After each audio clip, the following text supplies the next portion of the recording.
പോക്കോയുടെ പോക്കോ M3 എന്ന പുതിയ smart phone ഇപ്പോൾ ഇന്ത്യയിൽ ലോഞ്ച് ചെയ്തിട്ടുണ്ട്. പോക്കോ M3 എന്ന ഫോണിൻ്റെ വിശേഷങ്ങളാണ് ഈ ഒരു വീഡിയോയിൽ നമ്മൾ നോക്കാൻ പോകുന്നത്. അതിനു മുമ്പ് ഇതുപോലുള്ള വീഡിയോസ് ഇനിയും കാണാൻ താല്പര്യമുണ്ടെന്നുണ്ടെങ്കിൽ ഈ ചാനലും സബ്സ്ക്രൈബ് ചെയ്യാവുന്നതാണ്. പിന്നെ അടുത്ത് വരുന്ന ഒരു ബെല്ലൈക്കണും കൂടി എനേബിൾ ചെയ്ത് വെച്ചാൽ ഞാൻ വീഡിയോസ് അപ്ലോഡ് ചെയ്യുമ്പോൾ തന്നെ നിങ്ങൾക്ക് അതിൻ്റെ നോട്ടിഫിക്കേഷൻ ലഭിക്കുന്നതായിരിക്കും.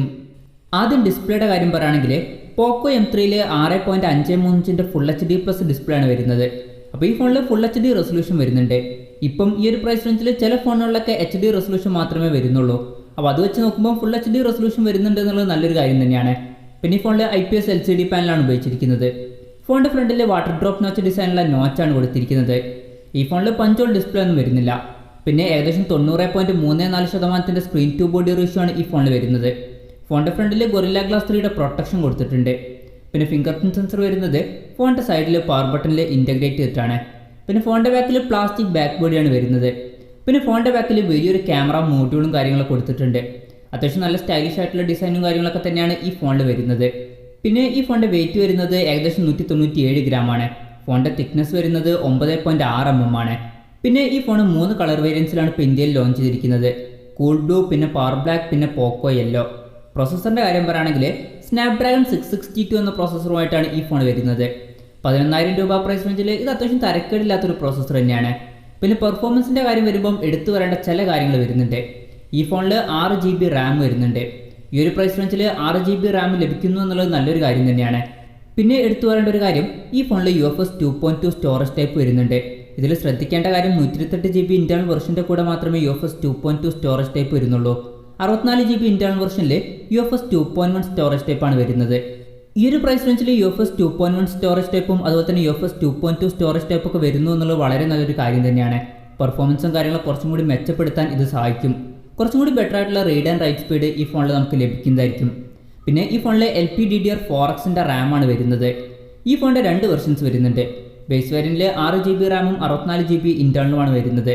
പിന്നെ 6 GB റാമും 128 GB ഇന്റേണലുമായിട്ട് വരുന്ന മറ്റൊരു വെർഷനും വരുന്നുണ്ട്. മെമ്മറി എക്സ്പാൻഡ് ചെയ്യണമെന്നുണ്ടെങ്കിൽ ഈ ഫോണിൽ ഡെഡിക്കേറ്റഡ് മെമ്മറി കാർഡ് സ്ലോട്ടാണ് കൊടുത്തിരിക്കുന്നത്. അതായത് 2 സിം യൂസ് ചെയ്യുമ്പോൾ തന്നെ ഒരു മെമ്മറി കാർഡ് നമുക്ക് സെപ്പറേറ്റ് ആയിട്ട് യൂസ് ചെയ്യാം. ഈ ഫോണിൽ ഡ്യുവൽ വോൾട്ടി സപ്പോർട്ട് ചെയ്യുന്നുണ്ട്. പിന്നെ ഡ്യുവൽ വോയിസ് ഓവർ വൈഫൈ എന്നുള്ള ഫീച്ചർ സപ്പോർട്ട് ചെയ്യുന്നുണ്ട്. പിന്നെ ഡ്യുവൽ ബാൻഡ് വൈഫൈയും ഇതിൽ സപ്പോർട്ട് ചെയ്യുന്നുണ്ട്. ഈ ഫോണിൽ IR ബ്ലാസ്റ്റർ കൊടുത്തിട്ടുണ്ട്. അപ്പോൾ ഈ ഫോൺ നമുക്ക് റിമോട്ടൊക്കെ ആയിട്ട് യൂസ് ചെയ്യാൻ പറ്റും. പിന്നെ ഈ ഫോണിൽ 3.5 mm ഓഡിയോ ജാക്ക് കൊടുത്തിട്ടുണ്ട്. പിന്നെ എടുത്തു പറയേണ്ട ഒരു കാര്യം, ഈ ഫോണിൽ സ്റ്റീരിയോ സ്പീക്കേഴ്സ് വരുന്നുണ്ട്. സാധാരണ ഈ ഒരു പ്രൈസ് റേഞ്ചിൽ വരുന്ന ഫോണുകളിൽ കാണാത്തൊരു കാര്യമാണ് സ്റ്റീരിയോ സ്പീക്കേഴ്സ്. പിന്നെ ആൻഡ്രോയിഡ് 10 ബേസ് ചെയ്തിട്ടുള്ള MIUI 12 സോഫ്റ്റ്വെയറുമായിട്ടാണ് ഈ ഫോൺ വരുന്നത്. പിന്നെ സോഫ്റ്റ്വെയറിൽ പരസ്യങ്ങളൊന്നും വരില്ല. ക്യാമറയുടെ കാര്യം പറയുകയാണെങ്കിൽ ഫോണിൻ്റെ പിന്നിൽ 3 ക്യാമറ സെൻസേഴ്സാണ് വരുന്നത്.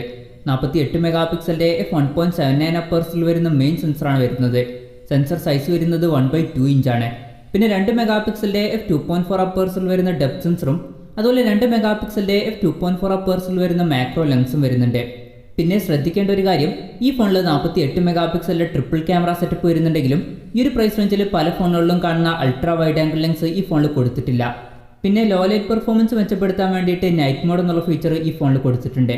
പിന്നെ ബാക്ക്ഗ്രൗണ്ട് ബ്ലാക്ക് ആൻഡ് വൈറ്റിലും അതുപോലെ തന്നെ സബ്ജക്റ്റ് കളറിലുമായിട്ട് ഫോട്ടോസ് എടുക്കാൻ സഹായിക്കുന്ന കളർ ഫോക്കസ് എന്നുള്ള ഫീച്ചർ ഈ ഫോണിൽ കൊടുത്തിട്ടുണ്ട്. സെൽഫി ക്യാമറയുടെ കാര്യം പറയുകയാണെങ്കിൽ ഫ്രണ്ടിൽ 8 മെഗാപിക്സലിൻ്റെ f2.05 അപ്പേഴ്സിൽ വരുന്ന സെൽഫി ക്യാമറ ആണ് ഈ ഫോണിൽ വരുന്നത്. പിന്നെ ഈ ഫോണിൽ 6000 mAh ബാറ്ററി കൊടുത്തിട്ടുണ്ട്. വളരെ മികച്ചൊരു ബാറ്ററി ബാക്കപ്പ് ആയിരിക്കും ഈ ഫോണിൽ വരിക. പിന്നെ ഈ ഫോണിൽ 18 വാട്ടിൻ്റെ ഫാസ്റ്റ് ചാർജിങ് സപ്പോർട്ട് ചെയ്യുന്നുണ്ട്. ഫോണിൻ്റെ ബോക്സിൽ തന്നെ ഫാസ്റ്റ് ചാർജറും കൊടുത്തിട്ടുണ്ട്. പിന്നെ വിലയുടെ കാര്യം പറയുകയാണെങ്കിൽ ഈ ഫോണിൻ്റെ 6 GB റാം 64 GB ഇന്റേണൽ വെർഷൻ്റെ വില വരുന്നത് 10,990 രൂപയാണ്. 6 GB റാം 128 GB ഇന്റേണൽ വെർഷൻ്റെ വില വരുന്നത് 11,990 രൂപയാണ്. പിന്നെ ICCയുടെ കാർഡ് യൂസ് ചെയ്യുകയാണെന്നുണ്ടെങ്കിൽ 1000 രൂപയുടെ ഓഫും ലഭിക്കും. ഫെബ്രുവരി 9 മുതലാണ് ഈ ഫോണിൻ്റെ സെയിൽ സ്റ്റാർട്ട് ചെയ്യുന്നത്. ഫ്ലിപ്കാർട്ട് വഴിയാണ് ഈ ഫോണിൻ്റെ സെയിൽ നടക്കുന്നത്.